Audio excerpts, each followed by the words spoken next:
Ça se passe chez vous, une présentation de la MRC de Charlevoix. Bonjour, ici Lydia Duchesne et bienvenue à Ça se passe chez vous. Aujourd'hui, Isabelle Lapierre nous présente un partenariat culturel avec le Centre de services scolaires en Charlevoix. Myriam Gauthier nous présente le défi aux entreprendre et Paulette Duchesne, l'exposition visuelle. Bonne émission!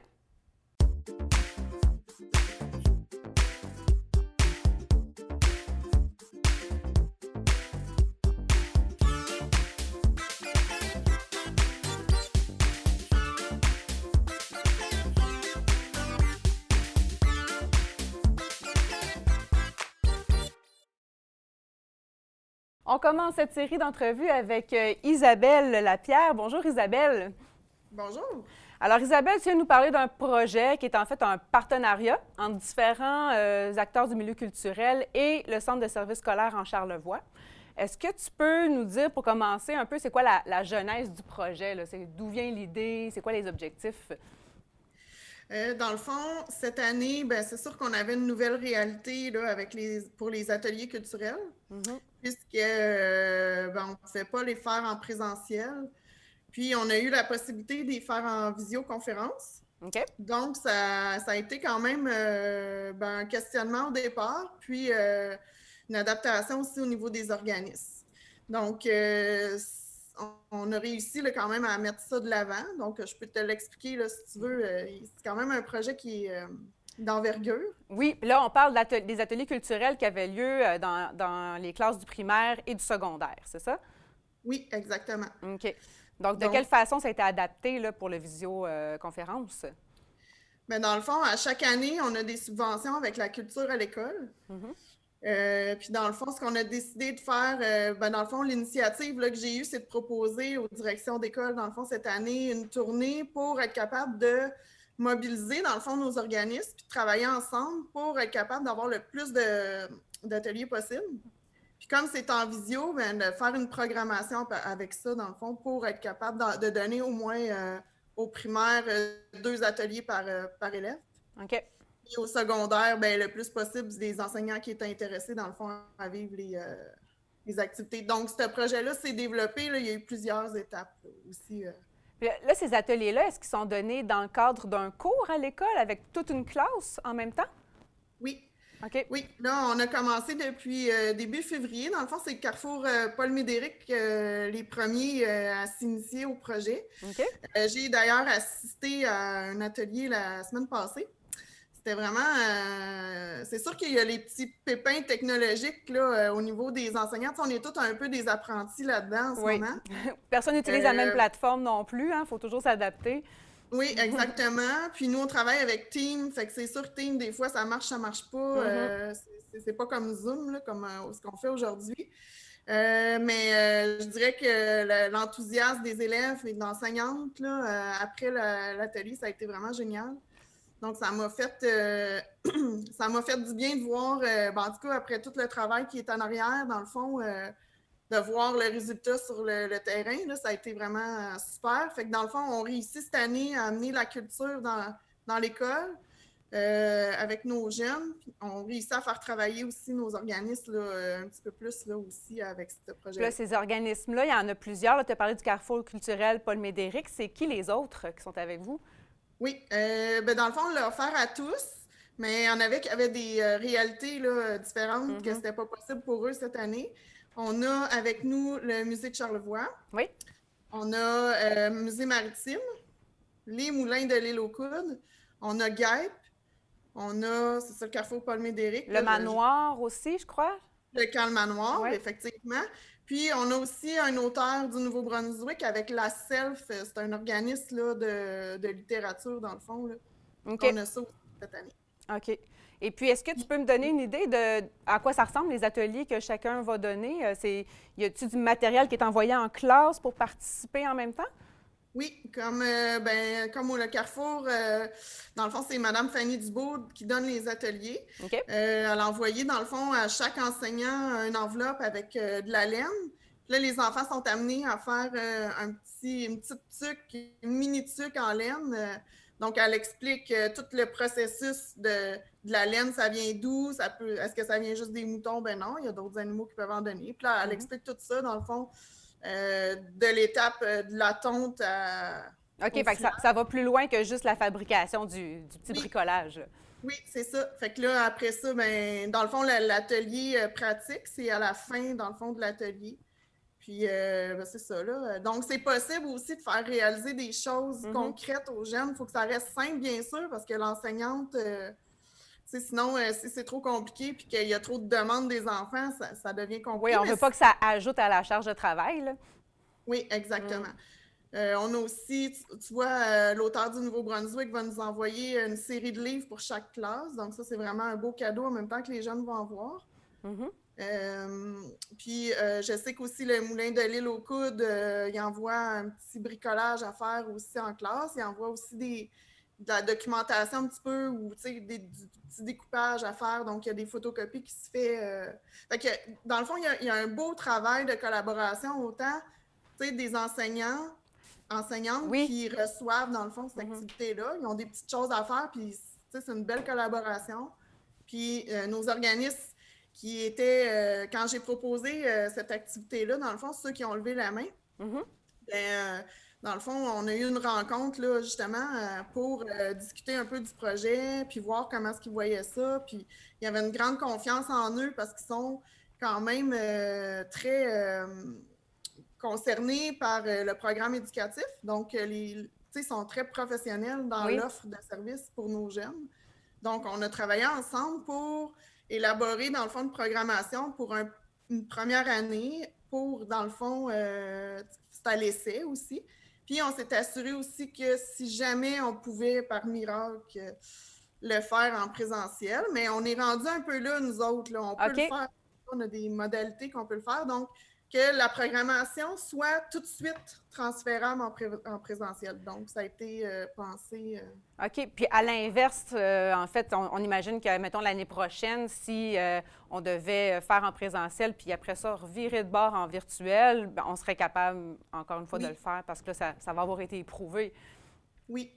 Puis, je dirais que même au niveau des MRC, il y a eu un programme de formation à faire pour justement... tout ce qui a trait avec l'informatique, les présentations et tout. Il y en a des organismes qui ont sauté sur l'occasion justement pour aller se perfectionner, pour aller chercher ce qui leur manquait. OK. Ça a été, tu sais, dans le fond, je pense qu'au niveau de notre territoire, là, on a de quoi être fiers là, de voir toute la mobilisation puis le partenariat qui peut exister puis qui peut... tu sais, moi, ça me fait rêver, dans le fond, parce que je me dis, quel autre projet qu'on peut faire pour développer, dans le fond? Parce que ça augmente les possibilités un peu, non? As-tu l'impression que d'avoir comme cette contrainte-là, si on veut, qui a été de ne plus rien faire en présentiel, ça fait que, finalement, on a trouvé des façons de rendre ça peut-être plus accessible, même? Oui, puis tu vois, on rayonne avec ce projet-là, puis avec notre comité culturel, dans le fond, au centre de service, là, au niveau du ministère, là, la semaine passée, j'ai eu des appels et tout, fait que là, j'étais surpris, puis agréablement surprise, dans le fond. Ben oui. Pour le format, c'est l'idée en général là, qui les interpelle? Oui, pour le présenter aux autres comités culturels et centres de services, dans le fond, au Québec. Là. Fait que c'est quand même le fun de voir qu'on est pionniers, mais tu sais, je n'ai pas fait ça toute seule, comme je dis. Il y a beaucoup de monde en arrière de ce projet-là et des projets culturels qu'on fait au sein du centre de services. Dans le fond, c'est ça, fait que ça fait qu'on a un rayonnement... tu sais, c'est le fun de savoir qu'on donne des bonnes idées aux autres aussi. Fait que, voilà, on est dynamique, c'est bien, là, mais il y a vraiment beaucoup de gens, tu sais, dans les organismes, les villes, tout ça, il y a beaucoup de gens qui sont très dynamiques et mobilisés en ce moment, fait que c'est bien. Puis tout le monde participe aussi, c'est ça qui est le fun, là. L'intérêt est là pour tout le monde, ce qui fait que les projets avancent. Est-ce que tu penses qu'au niveau des enfants, le virtuel, ça a peut-être un attrait de plus par rapport à ce qu'on a à leur représenter au niveau de la culture? Plutôt que d'aller, admettons, dans faire une sortie éducative, si on veut. Tu sais, il y en a que ça pourrait peut-être plus interpeller. Bien, en fait, je dirais que c'est un modèle. C'est sûr que ça ne remplacera pas le fait de vivre une expérience en présence avec des gens là, qu'on n'a jamais rencontrés. Par contre, justement, comme je discutais la semaine passée, ça peut ouvrir justement à des écoles qui sont plus éloignées, qui ont moins accès à la culture. Ça peut ouvrir des nouvelles possibilités au niveau de la variété, dans le fond, d'ateliers culturels qu'ils peuvent vivre. Là. Ben oui, donc, tout à fait. Et cet aspect-là, moi, je le mettrais pas de côté, dans le fond, éventuellement. Au contraire, je le développerais là, un petit peu. On pourrait penser à un modèle mixte pour les prochaines années, là, mélanger les deux. Oui, effectivement. Donc, ça peut donner le goût, justement, d'avoir une présentation avant l'atelier, avant de faire la sortie, d'avoir un 10-15 minutes avec l'organisme. Salut, comment ça va? Pour faire déjà un premier lien avec les jeunes, puis le faire le déclencheur, puis qu'ils aient hâte à aller. Ils ont déjà hâte de la sortie, mais surtout là. Oui, oui, j'imagine. Qu'est-ce que ça va être la prochaine sortie scolaire? Oh là là! Est-ce que ça limite à la grandeur des projets qui peuvent être faits? Est-ce que les ateliers doivent se restreindre à des petites choses? On parlait des tucs et puis des informations qu'il y a autour de la laine, mais est-ce qu'on peut quand même faire des ateliers de plus grande envergure? Bien, je dirais que dépendamment des installations des organismes, parce qu'il y en a vraiment qui partent de zéro en ce moment, il y en a qui ont dû s'acheter du matériel pour faire ça. Oui, OK. Je parle du matériel informatique, là? Oui, OK. Oui, c'est ça. Donc, ça dépend vraiment là, de tous et chacun, mais il est quand même possible de faire des trucs vraiment intéressants. Donc, il y en a qui vont vraiment se rendre sur des lieux, exemple, pour montrer aux jeunes un peu là, ce qui se passe dans leur environnement. OK. Puis, donc, c'est possible de faire... OK. Tu sais, dans le fond, on est en classe, on amène du matériel, mais dans le fond, le même matériel, il peut être sorti, amené à l'extérieur. Oui, c'est ça. OK. Donc là, tu nous disais que ça a déjà commencé. Ça a commencé en février. Ça se termine, ça se poursuit jusqu'à la fin de l'année scolaire? Oui, jusqu'au 15 juin, si je ne me trompe pas, là, ou 16, en tout cas, dans ces eaux-là. OK. Et puis là, on l'a dit, c'est tout le territoire là, qui est couvert par le centre de service scolaire de Charlevoix. Oui, et puis, au total, c'est combien d'ateliers qui vont être donnés? Dans le fond, au primaire, on a environ 160. OK. Puis, au secondaire, on a 25. Donc, ça fait quand même beaucoup d'ateliers. Oui, ben oui, vraiment. Oui. Ben, bravo. En tout cas, merci beaucoup, Isabelle, pour être venue nous présenter ce projet-là. Bravo pour l'initiative puis pour son succès. Je pense qu'on peut déjà imaginer que ça va bien fonctionner. À toi et toute l'équipe aussi qui a travaillé avec toi, les collaborateurs.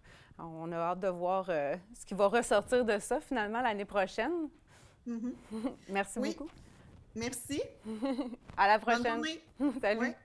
On va à la pause. On se revoit après avec Myriam Gauthier qui nous parle du défi Ose entreprendre. Nous sommes de retour avec Myriam Gauthier. Bonjour Myriam. Bonjour Lydia. Alors Myriam, tu viens nous parler du défi Ose entreprendre qui est en fait un concours en entrepreneuriat. C'est bien ça? Exactement, oui. Alors, Oui, vas-y, dis-nous à qui ça s'adresse. Oui, c'est ça. C'est un grand concours qui se fait à l'échelle de la province, en fait. Le défi Ose entreprendre est rendu à sa 23e édition cette année. Et nous, dans Charlevoix, on traite de l'échelon local. Donc, il y a 3 échelons importants au défi Ose entreprendre. Donc, le local qui est dans tout Charlevoix, le régional par la suite qui est dans la capitale nationale et ensuite le national. Donc, chacune des échelons, ça veut comme des grandes marches à franchir pour chacun des lauréats à chacune des étapes. Et il y a différents volets pour chacune de ces étapes-là? Oui, on a premièrement le volet scolaire. Donc, il s'adresse à tous les étudiants du primaire jusqu'à l'université. Okay. Donc, nous, dans Charlevoix, bien sûr, on s'arrête au collégial avec le centre collégial en Charlevoix. Oui. Donc, des projets qui se font, qui ont une portée entrepreneuriale, qui répondent vraiment à un besoin. Donc, c'est pas juste une activité que les jeunes ont faite. Ça prend vraiment une démarche, comme des petits entrepreneurs. Donc, ils préparent un dossier, ils le montent. Donc, ça, c'est quelque chose qui se fait en groupe, là. C'est pas juste un individu. Okay. Non. Bien, c'est sûr qu'au secondaire, ça peut arriver que c'est pas nécessairement la classe. Ça peut être 4-5 jeunes qui voient un besoin ensemble dans l'école et qui commencent à le développer. Au primaire, c'est plus des des classes, en fait, qui font des projets. Donc, même chose pour le collégial, c'est vraiment, ça peut être certains étudiants qui développent un projet. OK. Donc, le projet peut prendre différentes idées, évidemment. Puis, le seul grand critère, c'est qu'il doit se développer au cours de l'année scolaire 2021. OK. Donc, puis il y a d'autres mesures aussi là, que les enseignants, juste en déposant, eux, un projet dans le défi aux entreprendre, même s'ils ne gagnent pas au bout de la ligne, il y a des bourses déjà, des montants d'argent du gouvernement. OK, c'est ça, j'allais te qui s'en viennent. demander. Qu'est-ce que ça leur donne là, après ça de participer au défi? Donc, déjà, en s'inscrivant, ils peuvent avoir un montant d'argent qui est accordé. OK. Il y a des montants d'accordés par acte d'établissement. Il y en a d'autres pour les écoles. Donc, ça dépend vraiment de... Il y a comme 2 mesures différentes. Alors, à ce moment-là, c'est vraiment les ressources dans le centre de services scolaires de Charlevoix qui peuvent les supporter là-dedans et les aider. Et eux sont au courant. Dès qu'un projet dépose, bien, eux, ils savent que il y a une mesure qui s'applique. Puis, évidemment, si jamais ils gagnent en plus lors de notre gala, bien là, il y a une bourse qui s'ajoute à ça pour leur projet. Et puis, est-ce qu'après, ils peuvent monter justement au niveau régional et provincial pour cette division-là? Exactement, c'est la même chose pour les étudiants, oui. OK. Donc, c'est sûr que cette année, tout se fait virtuellement, mais habituellement, le régional, les jeunes qui étaient lauréats dans la région de Charlevoix allaient au gala régional. Puis, même au national. Au national, on a eu des lauréats déjà, je me rappelle, du projet Kenya, qui était du côté de la polyvalente du plateau. Donc, avait gagné au national et avait remporté en plus un prix coup de cœur rendu là. Donc, oui. Donc, ça, c'était l'édition 2019, justement, là, qui avait été lauréate. Donc, on a toujours des beaux projets au scolaire. C'est toujours plaisant. C'est sûr que cette année, compte tenu de la situation de la pandémie, au primaire, on sait que c'est plus difficile de faire des projets. Je veux pas, ils accentuent vraiment sur le scolaire, le français, mathématiques, tout ça. Donc, c'est plus difficile de sortir un peu du cadre. Mais au secondaire, on sait déjà qu'on a plusieurs projets là, en route. Parce que normalement, au primaire, ils pourraient participer aussi, là. C'est ça que tu me dis? Oui, ça commence. Oui, tout à fait. OK. Oui. Sinon, les autres volets, on en a un qui est plus pour les entreprises en démarrage. Exactement. Création d'entreprise. Donc là, on s'adresse à tous les entrepreneurs de 18 ans et plus qui ont un projet d'entreprise. Les 2 grands critères, en fait, c'est que le démarrage va être fixé au plus tard au 31 décembre 2021. OK. Et l'entreprise ne doit pas avoir fait de revenus de vente avant le 1er avril 2020. OK. Mais donc, là, il y a une petite particularité. Un bon laps. Il y a une petite particularité, par contre, là, étant donné que l'année passée, l'édition a dû être annulée pour des raisons évidentes. Exactement. Les participants de la 22e édition de l'année dernière, ils n'ont pas été très, très chanceux. Au moment où les jurys avaient en main leur dossier et s'apprêtaient à les analyser, le défi a dû mettre fin à ces activités. Donc, exceptionnellement, cette année, tous les participants de la 22e édition peuvent se réinscrire cette année et embarquent dans le même processus que tous ceux qui vont s'inscrire cette année. Mais il faut qu'ils se soient inscrits l'an passé. Ça ne pourrait pas être une entreprise qui a démarré l'an passé et qui s'essaye cette année quand même. Tout à fait, c'est vraiment ça. Donc, ils ont déjà reçu l'information, eux, directement du national, vu qu'ils étaient déjà dans la machine du défi aux entreprendre. Donc, c'est la seule exception là, cette année pour ça. Est-ce que ça peut laisser croire qu'il pourrait y avoir le double de compétition? C'est embêtant parce que, veut pas, le contexte a pu changer peut-être pour certains. Parce que oui, vu qu'on a quand même un laps de temps assez important entre les dossiers, certains étaient déjà démarrés ou s'apprêtaient tout juste à le faire, tandis que d'autres, leur projet était seulement sur papier. Donc, c'est évident que ça peut en avoir découragé peut-être certains ou reporter encore plus leur projet ou modifier aussi carrément, alors, on ne le sait pas. Donc, c'est sûr que je m'attends quand même à aller en chercher. L'année passée, je pense qu'on avait 8 ou 9 dans tout Charlevoix. OK. Donc, je me dis, si on venait en chercher la moitié, ça serait quand même bon. Donc, on pourrait avoir effectivement une très belle année cette année. Ça va être difficile de faire des choix là-dedans. Là. On a quand même du monde créatif dans Charlevoix. Ça va être déchirant pour nos membres du jury. Puis justement, en parlant du jury, cette année, tout est virtuel. Oui. Donc, habituellement, nos candidats rencontraient en vrai nos membres du jury parce qu'on se fait vraiment un jury avec des personnes, de toutes sortes d'organisations dans la région. Donc, tandis que cette année, les entrevues vont se faire par Zoom. C'est important pour l'entrepreneur quand même. Il y a des régions qui ne le font pas, ce processus-là d'entrevue, qui font juste analyser le dossier papier. Mais nous, on trouve ça important pour l'entrepreneur parce que souvent, c'est leur petit bébé, leur projet. C'est souvent la première fois qu'ils en parlent publiquement. Donc, puis ça les challenge aussi, là, ça fait poser Oui, des c'est ça que questions. j'allais dire. Là, c'est quand même un petit stress aussi là, de plus, là, l'entrevue. Oui. Là. Tout à fait. Là. À chaque année, on a du monde vraiment stressé qui habituellement ne le sont pas. Puis là, ils sont comme, mais voyons, d'habitude, je suis vraiment calme. Mais c'est ça, c'est un processus stressant, puis se faire questionner, puis juste de remplir leur formulaire aussi. C'est une démarche importante pour l'entrepreneur, de vraiment se plancher sur son projet, le plan d'affaires, se poser des questions. Oui, parce qu'au-delà de la compétition, il y a quand même tout ça là, duquel on peut ressortir là, à travers le processus. Oui, là.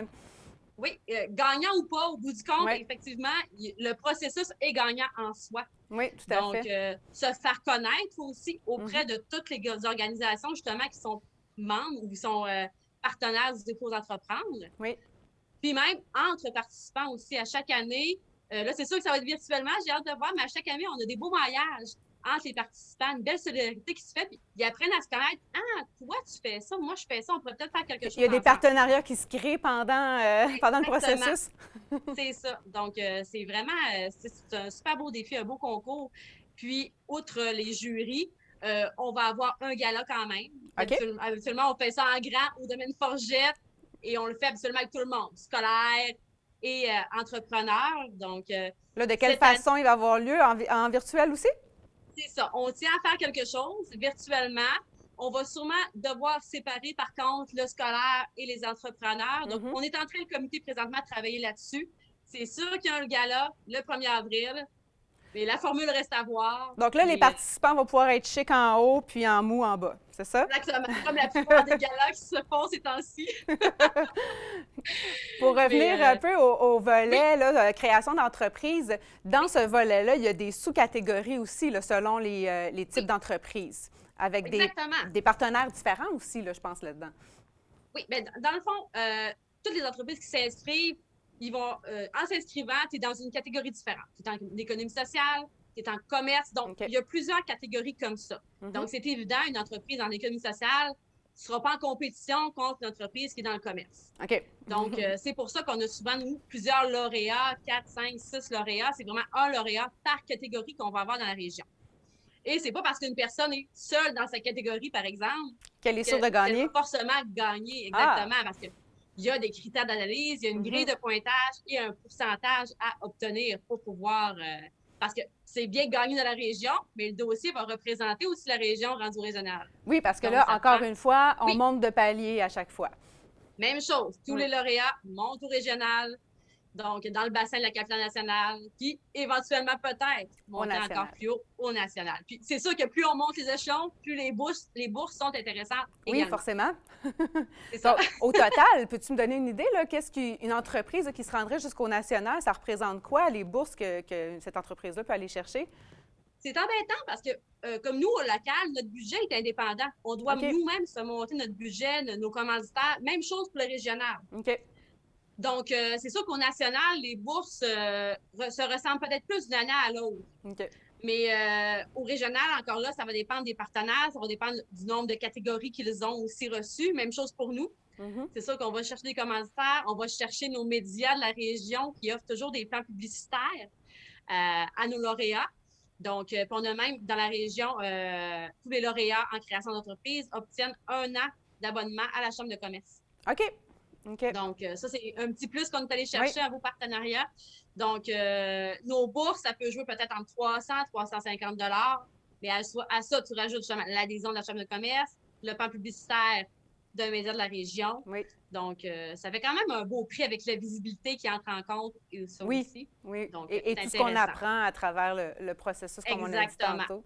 Rapidement, il y a tellement de choses à dire sur ce projet-là. Il y a d'autres volets. Il y a le volet Réussite Inc. Donc, lui, c'est pour les entreprises qui sont déjà en action là, depuis 5 ans. Est-ce que c'est ça? En fait, c'est les entreprises qui ont déjà participé au défi On entreprend. C'est les anciens participants, mais il faut que ça fasse plus que 5 ans qu'ils n'ont pas participé. Donc, c'est vraiment ceux qui ont participé avant 2014-2015. OK. Donc, ils auraient participé au volet création d'entreprise, puis là, 5 ans plus tard... Et que l'entreprise est encore viable, est encore là, ont gardé la même structure, bien, eux, ils peuvent s'inscrire et participer. À ce moment-là, c'est pas au local. Nous, on ne traite pas le dossier. On valide l'inscription, mais les lauréats sont vraiment analysés au régional. OK. Et là, la bourse est très intéressante. Au régional, c'est 7 500 $. Oh, OK. Et au national, c'est 25 000 $. Oui, fait que Donc. je comprends qu'on s'assure que c'est des entreprises qui ont, Donc, qui ont déjà la une bonne activité. compétition, oui, et la compétition absolument est assez forte. Oui, aussi. ça doit, ça doit. Exactement. Il y a aussi un nouveau volet cette année qui est Faire affaire Oui. ensemble. Qu'est-ce que c'est exactement? Oui, bien, avec justement le contexte de la pandémie, le gouvernement puis tous les partenaires ont trouvé ça important. L'achat local, on en a parlé beaucoup, puis on en parle encore, c'est vraiment la priorité. Donc oui, nous, en tant que consommateurs, c'est important, mais c'est important aussi entre entreprises de s'encourager les unes les autres. Donc c'est vraiment un volet qui vise à favoriser ça. Et une entreprise, quelle qu'elle soit, qu'elle ait participé déjà ou non au défi, ça n'a pas d'importance. En fait, l'important, c'est qu'elle ait eu un cheminement sur son approvisionnement, sur les partenariats qu'elle s'est fait. Et ça prend au moins un partenaire québécois de qui elle va chercher ses ressources alimentaires, partenariats, tout ça. OK. Donc, c'est assez large comme règlement. Et on pense à nous dans Charlevoix, il y en a plein d'entreprises qui font affaire ensemble. Il y en a beaucoup. Oui. Donc, c'est évident que c'est un beau volet. Puis c'est juste pour faire encore plus la promotion aussi de l'importance de ça. Je pense qu'on a le choix de faire entre deux fournisseurs, d'aller en chercher un québécois, c'est encore ça mieux. donne peut-être une petite motivation de plus là, de faire, d'avoir la réflexion, en tout cas, pour aller chercher des producteurs locaux. Oui, ça, c'est la même chose. La bourse, on ne le traite pas au local, c'est traité au régional directement, ces dossiers-là. La bourse est de 2 000 au régional et de 15 000 au national. OK, encore des bourses intéressantes, là. Oui, quand même. Oui. Pour terminer, Myriam, est-ce que tu voudrais nous parler d'un ou deux lauréats de Charlevoix là, qui se sont bien démarqués dans les dernières années? Oui, il y en a tellement. Si je pense à ceux qui sont rendus quand même assez loin dans le processus, on avait Repère Boréal. Oui. Qui va encore super bien. Ben oui. On a Dôme Charlevoix aussi, à Petite-Rivière-Saint-François. On a le Festif, à ses débuts, avait participé au défi aux entreprendre. Champignons Charlevoix, pain d'exclamation, à chacun son pain. On en a vraiment Élie Charlevoix. Toutes des entreprises qu'on connaît vraiment bien maintenant. Exactement, qui ont passé par le défi à leur début. Puis c'est des belles réussites. Donc, on trouve ça vraiment bien. Puis peut-être que ces entreprises-là vont s'inscrire au prix Réussite Inc. aussi. Ils peuvent le faire. D'ailleurs, la Coupe de l'Arbre, Pain d'exclamation ont déjà rapporté des prix au niveau de prix Réussite Inc.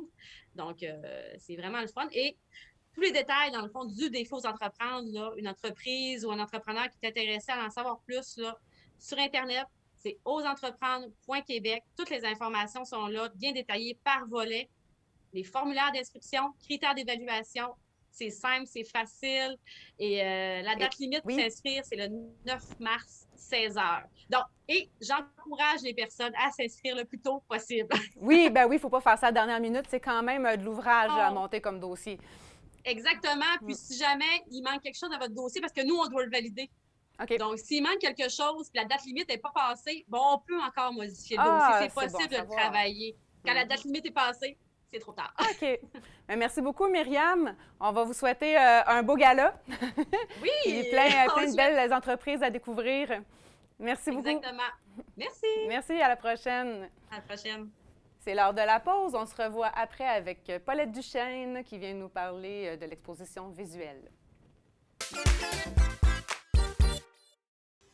Nous sommes de retour avec Paulette Duchesne pour l'exposition visuelle. Bonjour, Paulette. Bonjour, Lydia. Dis-nous, pour ceux qui ne seraient jamais allés voir l'exposition visuelle, parce qu'on en est quand même à la 19e édition, je crois. C'est effectivement la 19e édition. Donc, on a commencé à faire nos expositions en 2002. OK. À l'origine, c'était les deux centres des femmes. Donc, le Centre des femmes au pluriel à la Malbaie et le Centre des femmes de Charlevoix, qui ont initié cette exposition-là en rapport, en lien avec la Journée internationale des femmes. Ah, d'accord. D'accord. Voilà. Donc, la Journée internationale des femmes qui est le 8 mars, je crois. Le 8 mars. On sait que l'objectif particulier, un des objectifs des femmes, c'est l'égalité menée entre hommes et femmes. Chose que les centres des femmes aussi valorisent, l'égalité entre les hommes et les femmes.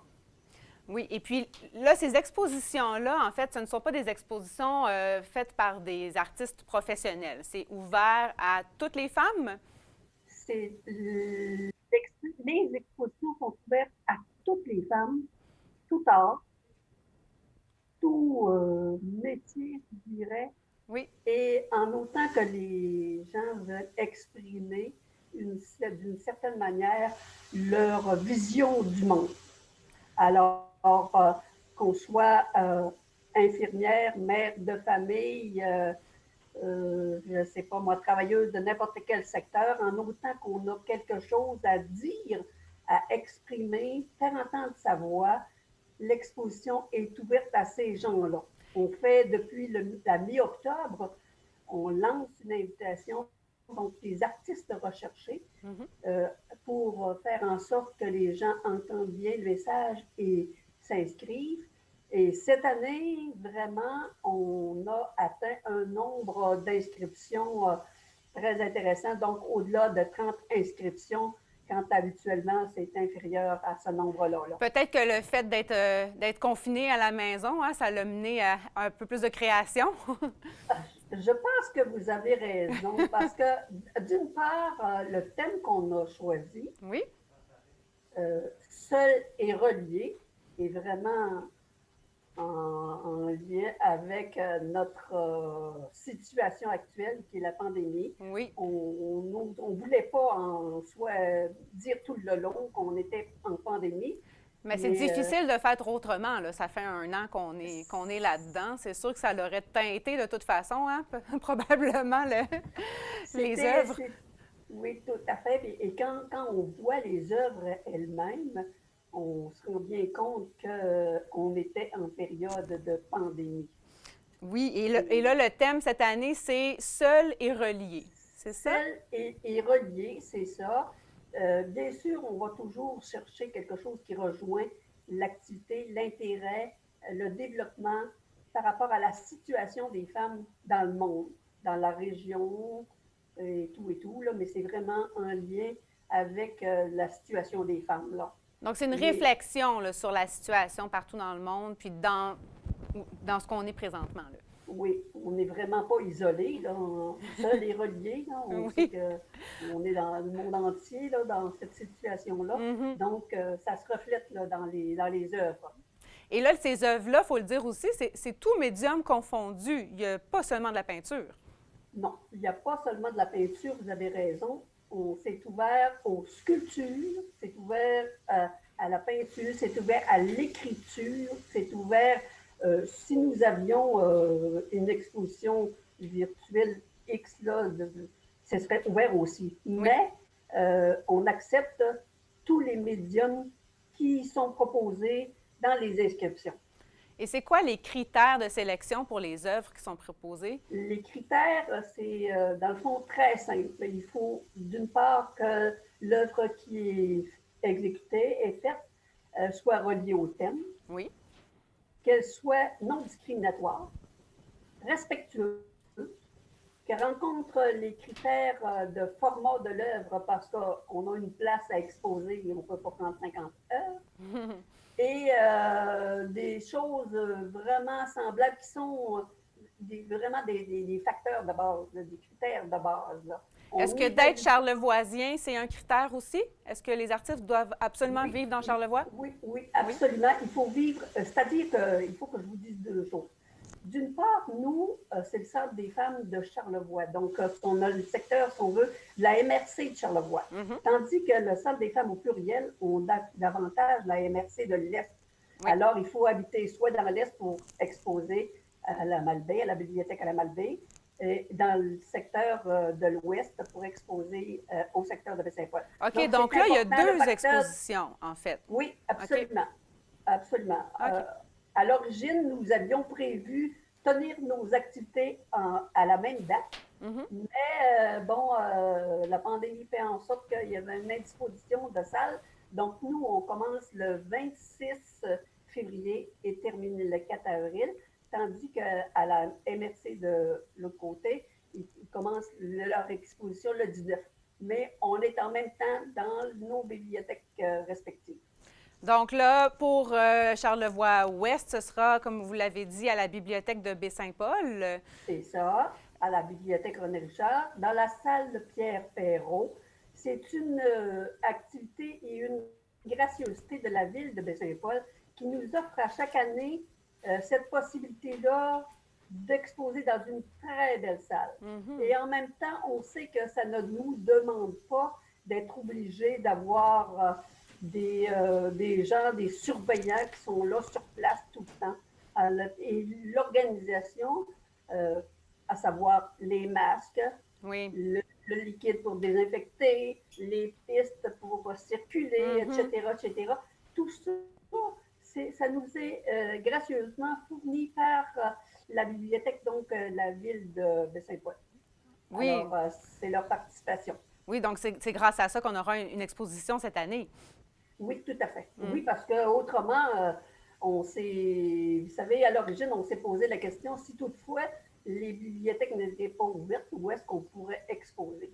Alors, on s'est mis en chasse et à regarder où est-ce qu'on pouvait le faire, mais comme tous les commerces sont fermés, c'était vraiment presque l'impossible, sauf peut-être faire un site web, mais là, ça demande vraiment technologiquement d'autres outils qu'on n'a pas nécessairement facilement. Là. Donc, c'est ça, j'allais vous demander s'il allait avoir l'exposition en virtuel aussi. Donc là, je comprends que faut vraiment se rendre sur le site de l'exposition pour aller voir les œuvres.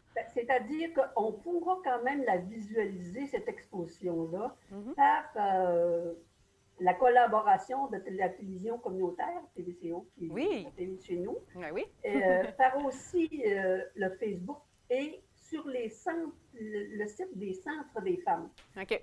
Mais c'est toujours important de se rendre physiquement dans une salle pour voir les œuvres parce que, vous savez, on est à la télévision, on se voit, on est content, mais ça ne donne pas les détails d'un tableau où on ne peut pas voir le style d'écriture qui est fait pour décrire quelque chose. Il manque une dimension. Là. Ah, vraiment. Et c'est important aussi de voir l'ensemble des œuvres. Comment on installe. Vous savez, nous, dans la bibliothèque, on n'est pas une organisation comme le musée où on a des moyens technologiques plus élaborés pour faire notre exposition. Alors, on installe nos œuvres en fonction de ce qu'on reçoit 2 jours auparavant. Oui. Et là, on installe. Alors, ça nous pose un défi particulier. Nous, on a choisi généralement d'installer nos œuvres alignées soit vers le haut, vers le bas, pour permettre aux visiteurs d'avoir l'ensemble de la vision dans un espace très réduit. Bien, si vous dites c'est grand, la bibliothèque, là, mais c'est très réduit comparativement. Oui, puis pour la quantité d'œuvres aussi, là, parce que là, c'est combien d'œuvres qui vont être exposées? On a 31 œuvres d'exposés dans lesquelles il y a 3 œuvres qui sont de l'écriture, des pensées, de l'écriture. Et les autres œuvres sont vraiment des aquarelles, des peintures à l'huile, des peintures acryliques, il y a de la gouache, il y a vraiment un bel éventail là, de médiums qui sont exploités. OK. Et puis là, ces œuvres-là, elles ont été sélectionnées par un comité qui vérifiait en fait que les critères que vous nous avez nommés là, étaient respectés. Disons-le, ce sont tous des bénévoles. Le comité qui est chargé d'évaluer, on dit évaluer, mais dans le fond, c'est accepter parce que toutes les personnes qui nous communiquent leur œuvre, communiquent leur intention, leur vision du monde, ont toujours une relation très, très directe avec le thème. Alors, il s'agit en fait de valider est-ce que ça correspond aux critères et faire en sorte d'envoyer une petite lettre d'acceptation comme de quoi on participe à l'œuvre. Et cette année, il y a la moitié de participants qui étaient là l'an dernier ou l'année d'avant et 13 nouvelles personnes. Alors, ça a suscité Seul et relié, a suscité vraiment, a incité les personnes vraiment à faire voir leur leurs choses précieuses, parce que c'est précieux, une œuvre d'art. Quand on prend le temps, vous savez, depuis le mois d'octobre, puis parfois depuis l'année passée, les artistes femmes sont en train de préparer leur œuvre. Alors, tout ce qu'ils ont mis de valeur, d'intérêt, de temps, d'argent aussi, de votre foi, pour préparer ces choses-là, elles ont intérêt quelque part aussi à faire en sorte de faire connaître leurs besoins avec les invités, mais aussi de façon très large. On est en relié.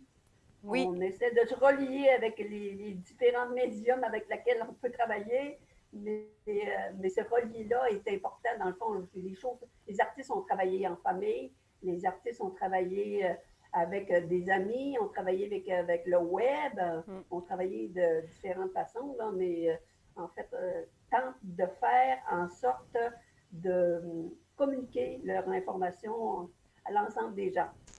L'aspect thérapeutique de l'art va sûrement avoir été encore plus important dans ce processus-là cette année. Madame, si vous permettez, j'aimerais vous mentionner, moi j'ai vu plusieurs des commentaires des gens.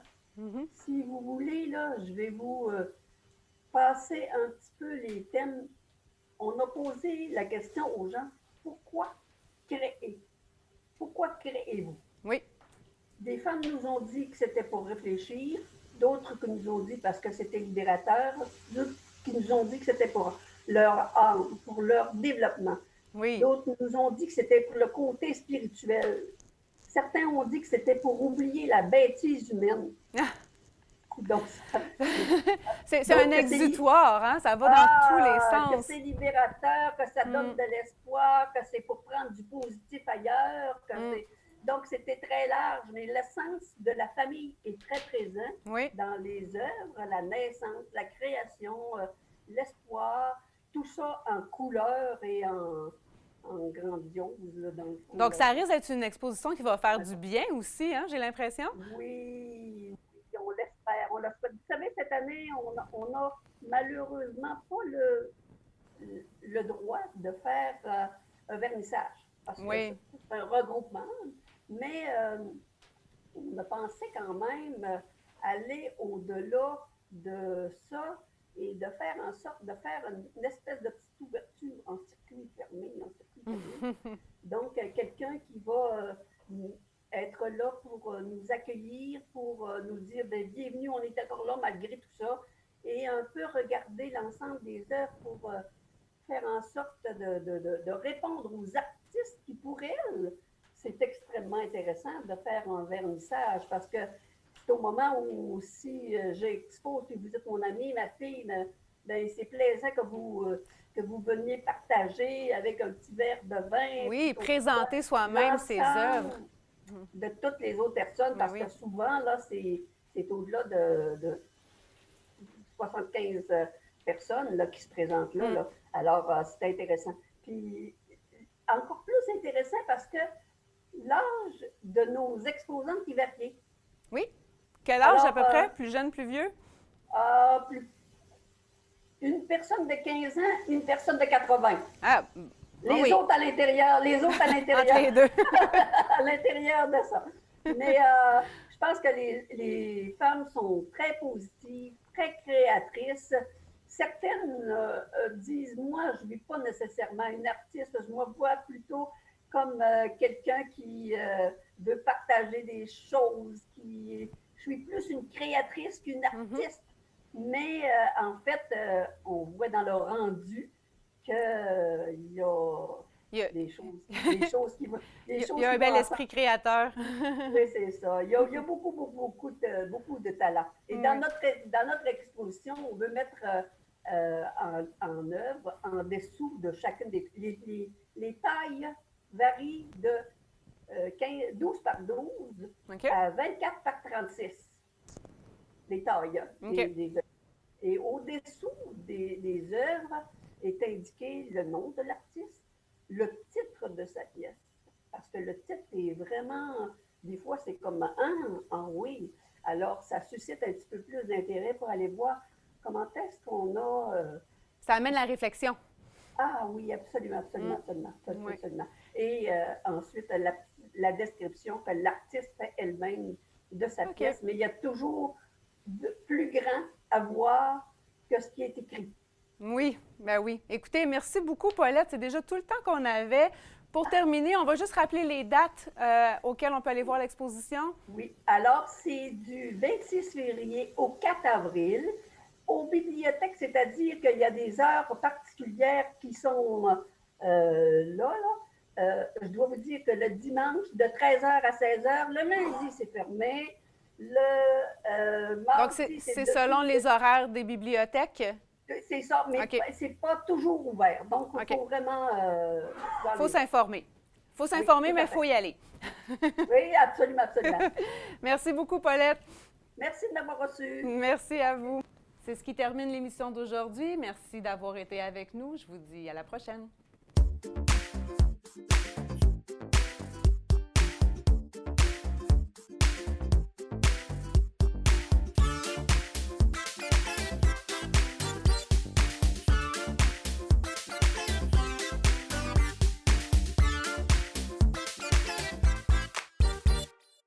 Ça se passe chez vous, une présentation de la MRC de Charlevoix.